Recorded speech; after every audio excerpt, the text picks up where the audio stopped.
Sa kalagitnaan ng isang hockey match sa Amerika, umulan ng mahigit 80,000 teddy bears. Bakit kaya at paano nangyari ito? Kuya Kim, ano na? On behind the goal. Puck comes free. 0-0, less than 3 minutes. Pansamantalang naantala ang nag-init na hockey match sa pagitan ng Hershey Bears at Rockford Ice Hogs sa Pennsylvania sa Amerika. Dahil sa pag-ulan ng libu-libong teddy bears. Ito ang tinatawag nilang teddy bear toss. Isang taunang tradisyon at charity event ng Hershey Bears Hockey Club. Ang siste, sa tuwing nakakapuntos ang kanilang unang goal ang Hershey Bears sa isang teddy bear toss game, agad na hinahagis ng mga fans ang mga dala-dalang teddy bears at iba pang stuffed animals sa ice rink. Ang mga stuffed toy, kukolektahin pagkatapos ng laro para i-donate sa mga bata at pamilyang nangangailangan. Sa taong ito, 81,796 teddy bears at iba pang stuffed animals sa kanilang nakolekta. Pero hindi nito nabasag ang naitalang world record noong nakaraang taon, kung saan mahigit 102,000 teddy bears ang kanilang nalikom. Pero bakit nga ba teddy bears ang tawag natin sa mga laruang ito?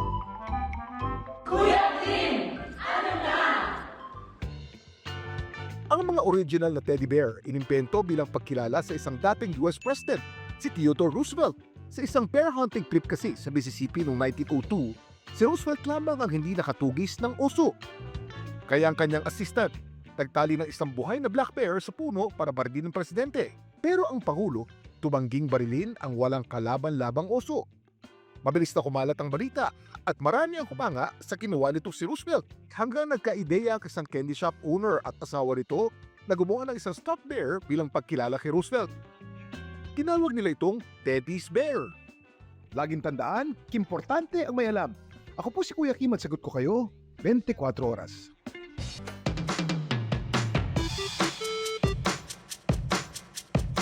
Mga kapuso, sa Japan, isang bluefin tuna ang naibenta sa nakakalulang halaga. Magkano kaya ito naisubasta? Kuya Kim, ano na?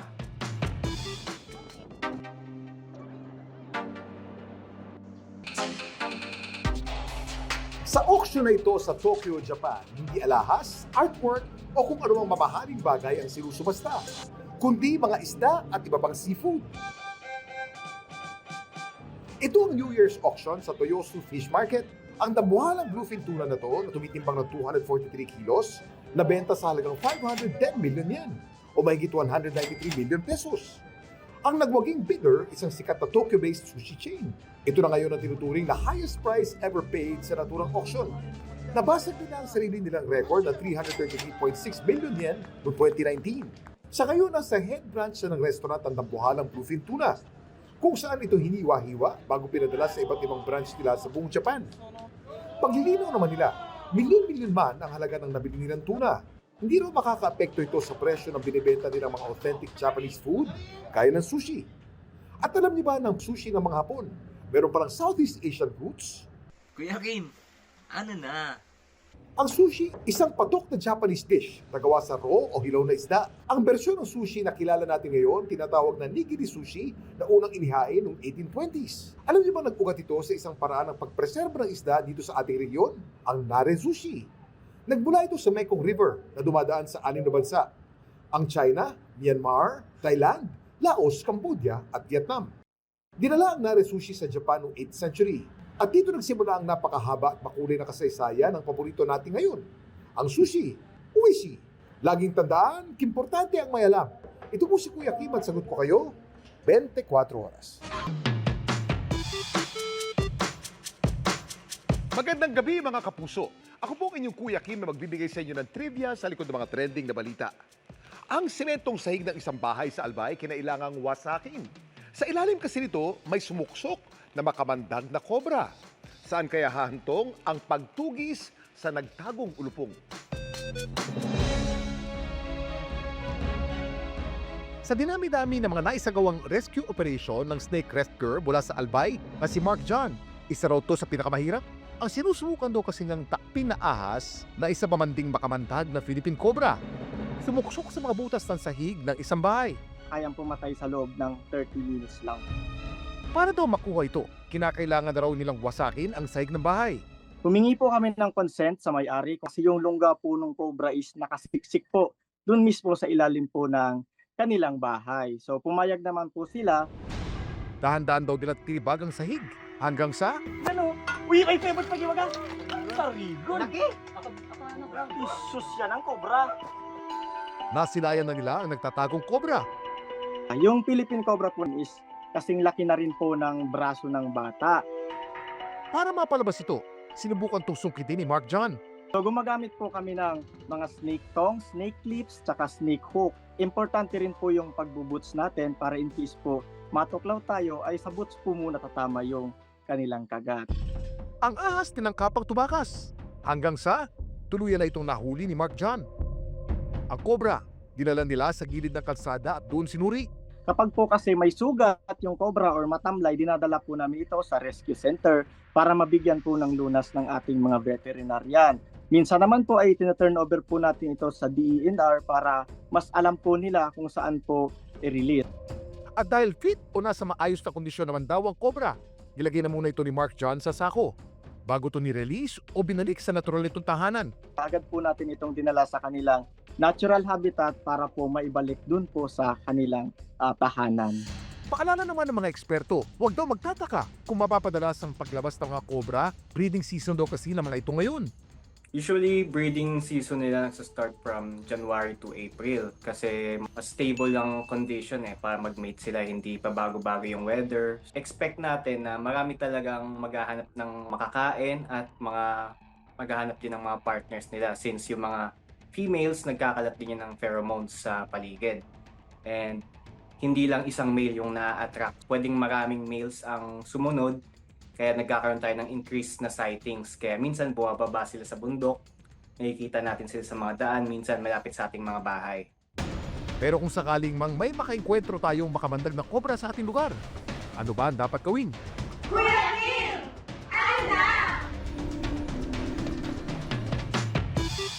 Sakali mang may makita o makasalubong tayong kobra, pareho nito, huwag magpanik at huwag na huwag tong lalapitan. Huwag din nating tangkain na saktan o patayin ng mga ito. Paglabag kasi ito sa Republic Act 9147 o Wildlife Resources Conservation and Protection Act. Sa halip, bigyan natin sila ng safe space para sila'y makaalis. O di kaya i-report agad ang sighting sa kinauukulan gaya ng DNR na siyang mas maalam sa kung ano ang dapat gawin. Samantala, para malaman ang trivia sa likod ng viral na balita, i-post o i-comment lang, #Kuya Kim. Ano na? Laging tandaan, kimportante ang may alam. Ako po si Kuya Kim at sagot ko kayo 24 oras. Magandang gabi mga kapuso. Ako po ang inyong Kuya Kim na magbibigay sa inyo ng trivia sa likod ng mga trending na balita. Para muling ipakita ang kanilang masidhing pananampalataya at debosyon, libu-libong deboto ang nasa Maynila ngayon para sa taunang pista ng Poong Jesus Nazareno. Pero itong isang nakilala namin mula Cavite, nakikiisa sa pamamagitan ng pagpinta.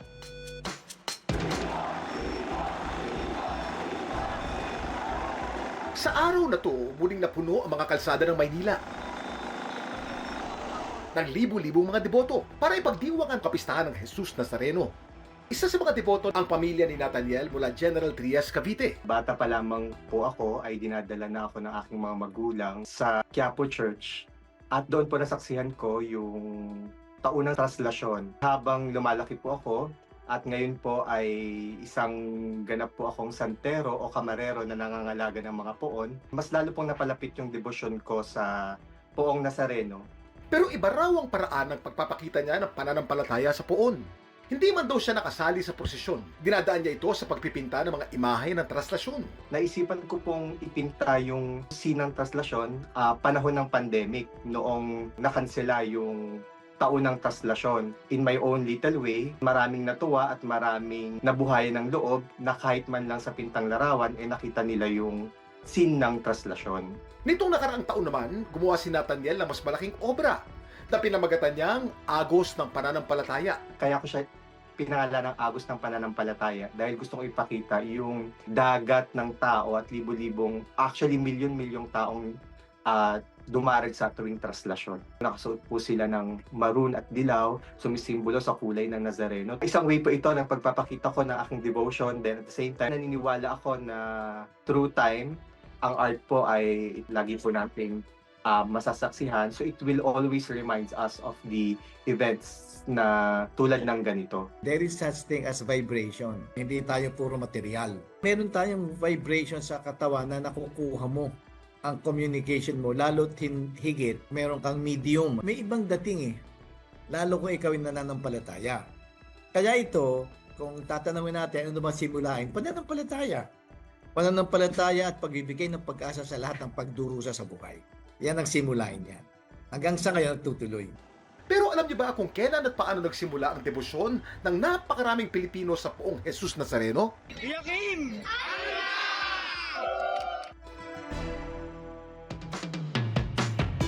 Ang imahe ng Nuestro Padre Jesus Nazareno na pinaniniwala ang mapaghimala ay dumating sa Maynila, dala ng mga paring Recoleto mula Mexico 1606. May paniniwala na kaya raw itim ang imahe na ito ni Jesus dahil na-damage daw ito nang ang galyon na nagdala rito sa Pilipinas ay nasunog.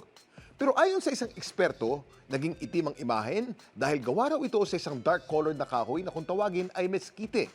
Mula noon, naging tradisyon na ng maraming Katoliko ang dumalo sa taunang traslasyon. Ang mga pinakamatagal na prosesyon na umabot na mahigit 22 hours nangyari noong taong 2012, 2017 at 2018. Samantala, para malaman ang trivia sa likod ng viral na balita, i-post o i-comment lang, #Kuya Kim, ano na? Laging tandaan, kimportante ang may alam. Ako po si Kuya Kim at sagot ko kayo, 24 oras.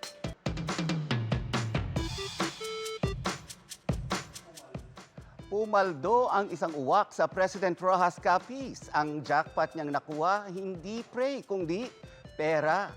Bakit kaya niya ito ginawa? Kuya Kim, ano na?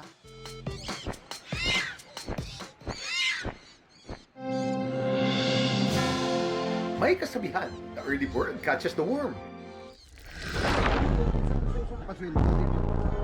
Pero ang uwak na ito sa President Rojas Capiz, hindi uod ang nahuli, kundi pera. Paldo! Ang perang papel na kanyang natangay, dinala nito sa taas ng bubong. Tinukatuka niya ito, at nang ito'y nilipad at nahulog, tila tinakpan niya pa para hindi ito liparin. Ang uwak sa video, alaga ng alkalde ng President Rojas. At ang perang tinangay daw nito, na nasa 3,000 pesos ang kabuang halaga, pabonus sana niya sa kanyang mga empleyado. Nang makita naman daw ng uwak na may mga batang nagsasaya, hinulog niya ang ilang piraso ng pera. Tumulong na rin ang mga residente para mabawi ang natitirang pera. Pero bakit kaya ito ginawa ng uwak? Kuya Kim, ang mga uwak, nakaugalian na manguha ng gamit. Isa kasi sila sa pinakamatalinong ibon. Hilig nilang magsiyasat sa mga bagong bagay sa paligid. Ang iba namang uwak na gumagamit ng mga bagay bilang laruan. O minsan ay panghukay, pantukod o pangbukas ng pagkain. Ugali rin nilang mag-ipon o magtago ng mga bagay sa iba't ibang lugar kahit hindi pagkain. Bahagi ito ng kanilang survival instinct. Laging tandaan, kimportante ang may alam. Ito po si Kuya Kim at sagot ko kayo, 24 oras.